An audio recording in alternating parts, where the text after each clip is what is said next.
Hi guys, I'm back again today with another video, and today we're checking out 4 videos. We're doing like a tour of historical libraries in Manchester. So we have the first one, which is John Rylands library. I cannot say that word, to be honest. LR. For some reason, my tongue is not accustomed to saying it. But anyways, let's get it.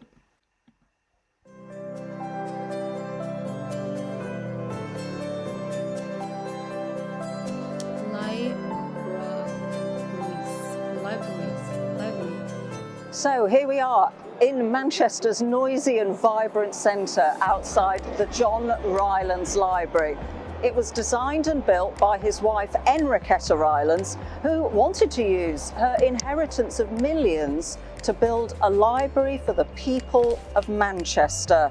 And she didn't just build it anywhere, she built it in one of the poorest parts of Manchester, because she didn't see why the poor should be denied beauty and education. It's now part of the University of Manchester. Shall us go inside?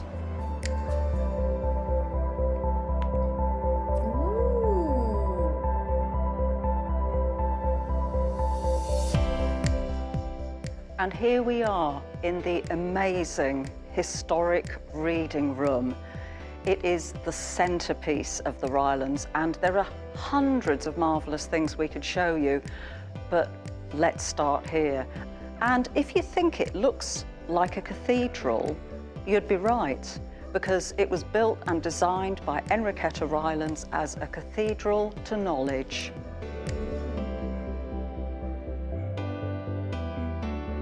Every inch of the Rylands Library is intricate with beautiful detail, from the leaded windows to the radiator covers to the lights. The Rylands was one of the first places in Manchester to be opened completely with electrical light, which was a marvel in 1900, and they're sculpted in the shape of cotton flowers to remind us about where the money came from to build the Rylands, which was from John Rylands' cotton money. And look up. When you come into the Rylands, remember to look up. If you look up, there are dragons to be found.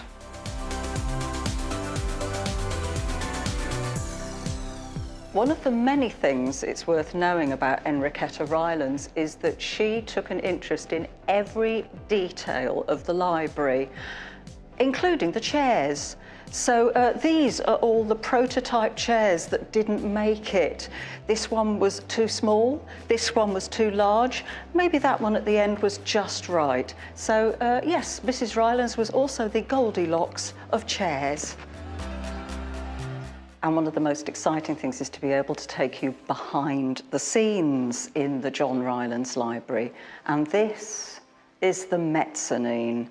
And listen to that.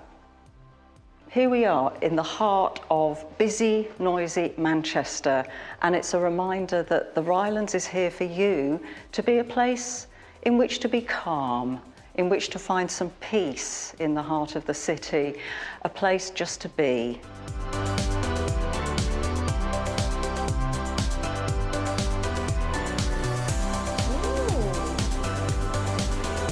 Whoa, I didn't know Manchester is the UNESCO City of Literature. I didn't know that. I love literature. Um, I don't know, there's something, I don't know how to describe it. I never knew I would like it, and uh until I like took it as a subject in high school, and I was like, fascinating art. But anyways, let's move on to the other library, which is Chetham's Library. Let's get it.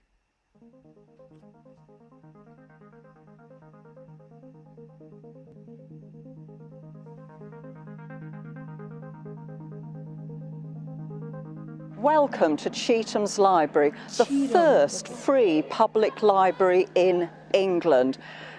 But it didn't start that way. It's been a Norman wooden castle, it's been an arsenal, it's been a chapel, it's been a priest's house, it's been a gunpowder store, it's a miracle it's still here, and it's been a manor house, and finally, from 1653, it was a library.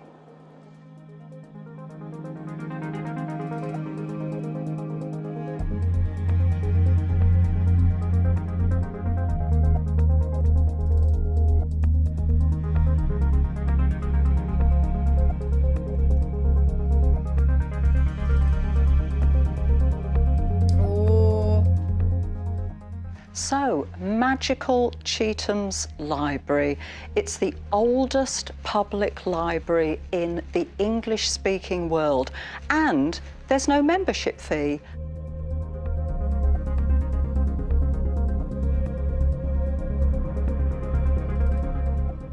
And here's the man who started it all, Humphrey Chetham, not Sir Humphrey Chetham. He was actually offered a knighthood and politely declined it because he didn't want the status. What he wanted to do with his money was establish a library and a school, and that's what he left his money to. He left his money to establish a school for poor boys in Manchester, and he also set up a library, which is right here, the original chained library, and all the books are in English because he wanted it to be accessible to the people of Manchester, and Chetham still is.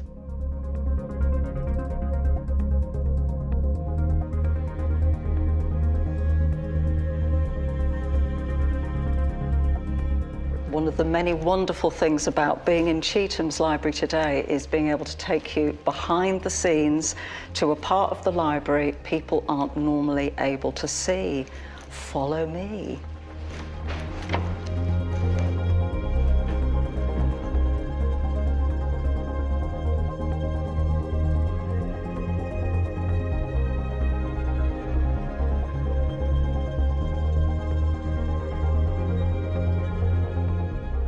And the thing about secret and hidden parts of Chetham's Library is you've just got to know where to look. And where we're looking now is at the original ceiling, still in place, and this beautiful plasterwork, all of which is very lovely. But what we want to show you now is a secret in Chetham's, and it's this at the end of this table. Now, one of the most famous people to live and work at Chetham's was Dr. Dee. He was sent here by Elizabeth I, apparently to get some peace and quiet, but that didn't happen. He was a man fascinated by alchemy, an early form of science. And he was doing his experiments and conjured a demon. He tried to chase the demon off, but the demon wasn't very happy about this, and so stamped its hoof on this table. So this is Manchester's genuine devil's footprint, and it's in Chetham's Library. It makes sense. It makes sense now. Okay, it makes sense. Everything is adding up, and yeah, I see why they went with the devil as a mascot for the United. It makes sense. This is where it started. Let's continue.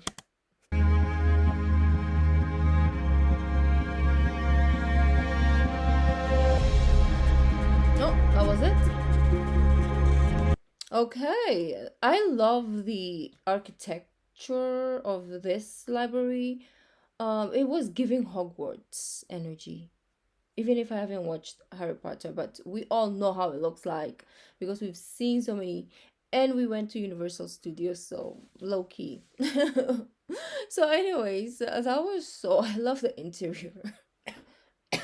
So beautiful. Next one is the Portico Library.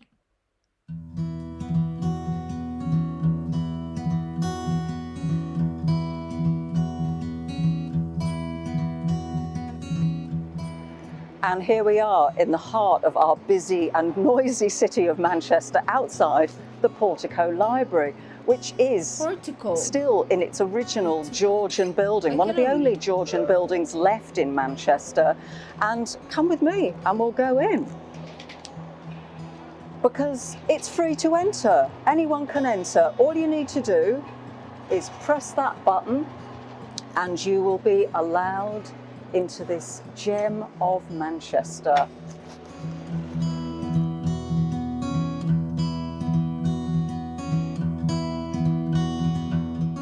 There are a lot of stairs. But you'll also notice the portico understands people need a rest, so there are chairs along the way. So prepare yourself for the beauties of the Portico Library.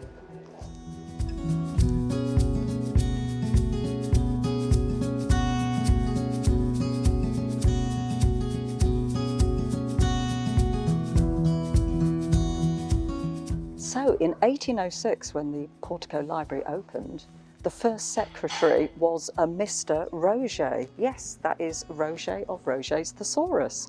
But it isn't just people who write books who are members of the Portico Library.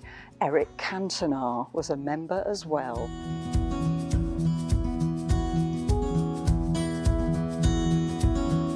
And the Portico is one of Manchester's favourite lunch spots and has been since 1806. And you can dine under the dome. You'll also notice that there is a weather vane in the far corner. That's not a clock. It's actually saying 20 to west at the moment.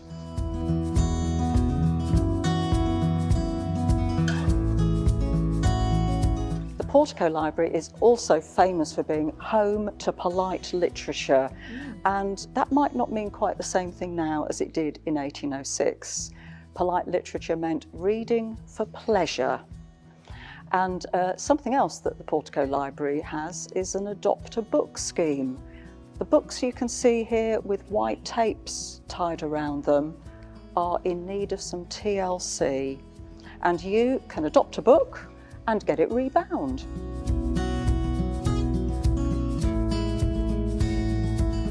As well as being a library, the Portico is home to a lovely shop with postcards and notebooks with items from the library on them, and it's also an exhibition space with regular free exhibitions. You can come into the library anytime and see the exhibitions, and all the exhibitions are related to the collection and tell a story about the collection. And isn't that what libraries are for? To tell stories. I like this one because of its, like, you know, story, because it had so much. That's why. Not book in terms of books, but like the display, the dine, the cafe, you know, the adapt a book concept. So that was really, really good. Well, the last one on today's tour is what library is this? Manchester Centre Library. So let's get it.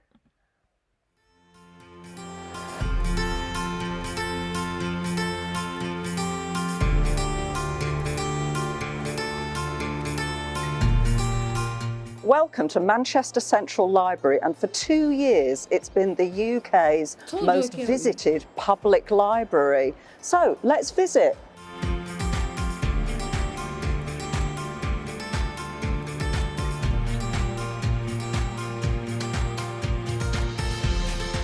And here we are at the fabulous Shakespeare window, absolutely beautiful. And maybe you can spot which play is which. And it's worth remembering that Shakespeare was a regular schoolboy. He was one of the people. And that links beautifully to the fact that Central Library in Manchester is the people's library. So come on in when you can, get a book and settle down into the people's sitting room.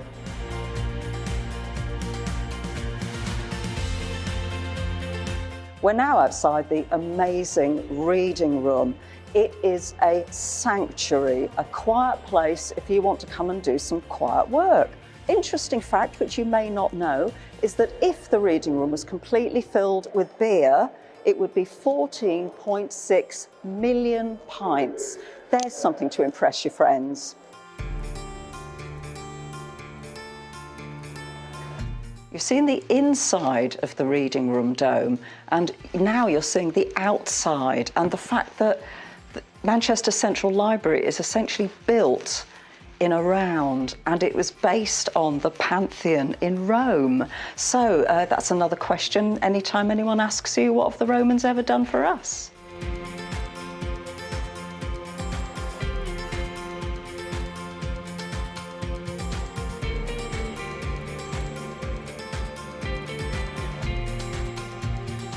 And this isn't just for decoration. In Manchester Central Library, you can come and borrow instruments and jam in the library. It just keeps getting more marvellous, doesn't it, really?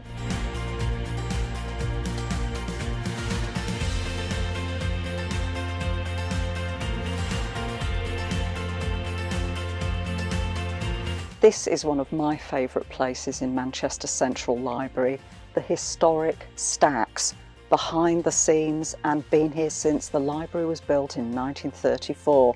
And in here you're going to find all kinds of strange books like the Tailor and Cutter Journal, the Gas Journal, the Cabinet Maker Journal, all kinds of unique and wonderful books. Thank you so much for joining us at Manchester Central Library.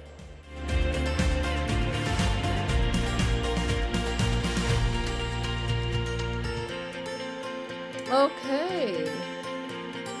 I didn't know Manchester was filled with like history, art, literature, which is slash art also in itself. Um,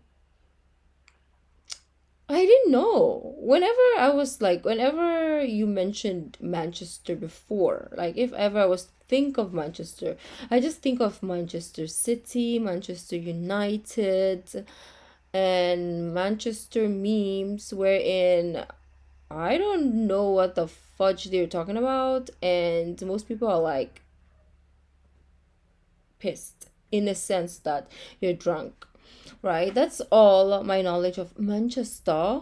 And now I'm looking at Manchester like this sophisticated city, elite, historical. Okay, so this video made me see Manchester in a different light. I love it. So but anyways, beautiful peeps, thank you, and I'll see you in the next video. Bye.